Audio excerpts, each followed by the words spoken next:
Let's bring in Peter Diamandis, early investor in SpaceX and xAI, founder, of course, of the X Prize Foundation. Peter, welcome back. Good to have you. Welcome back, Peter. It's a pleasure to be back. Exciting day today. Yeah, Street's learning a lot. What do you think the takeaway should be from the filing?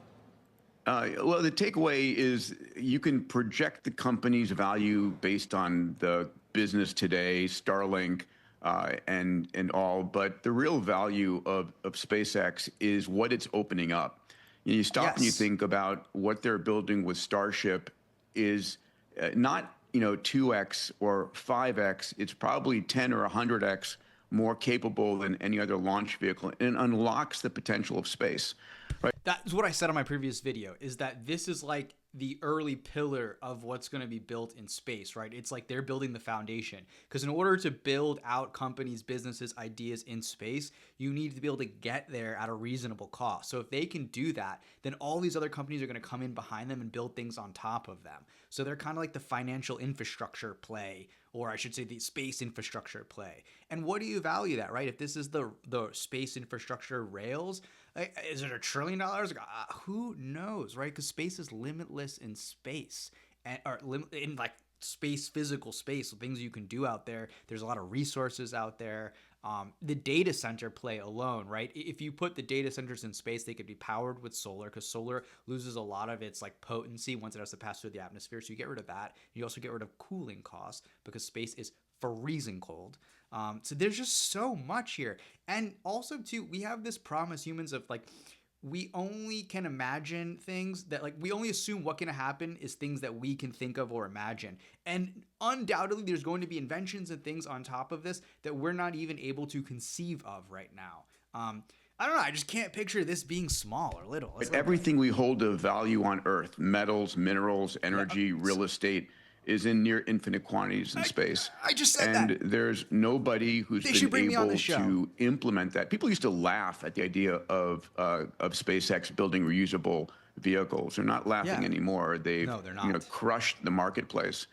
And there's nobody even closer. So when Elon talks about orbital data centers, talks about getting to the moon, talks about opening up the space frontier, the value there is beyond anything being calculated today. Yeah, get in. Yeah, I mean, that reusable rocket is going to be remembered probably throughout history as a pivotal moment of invention. That said, though, when you think about gating factors, right, what comes to mind? What will be issues of friction in this era of innovation? I like this guy. Who's this guy? So, Elon's projection of orbital data centers, and again, right now, we know that there is far more interest in buying tokens than can be produced, limited by data centers, which is limited by policy and local votes, limited by energy and all of that, opening up space for data centers. His projection of 500,000 orbital satellites or 1 million orbital satellites requires something on the order of a launch of a Starship per hour. Not, right now, Falcon 9 is launching every 2.5 days. So it's going to be, and we have the launch of Starship Block 3, V3 of the vehicle later today. Fingers crossed on that launch. But it unlocks everything. It's the equivalent of the first galleons coming from Europe to America, or the railroads, right? When you own that infrastructure, you own all the businesses along that path and that you're building on the other end. So, when I think about SpaceX, it's not a rocket company. It's the first vertically integrated AI, energy, connectivity, space infrastructure company.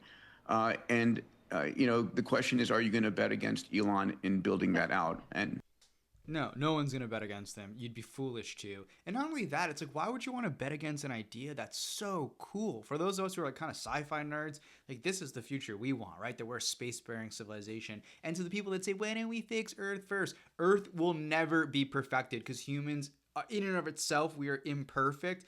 And so as long as we have free will, we'll be free to make bad choices as well as good choices. So thus, Earth will never be perfected. So put those people aside. They're just like, what's the word, nihilist. There's nothing you can say that will ever bring them to our side. You just either have it in you or you don't.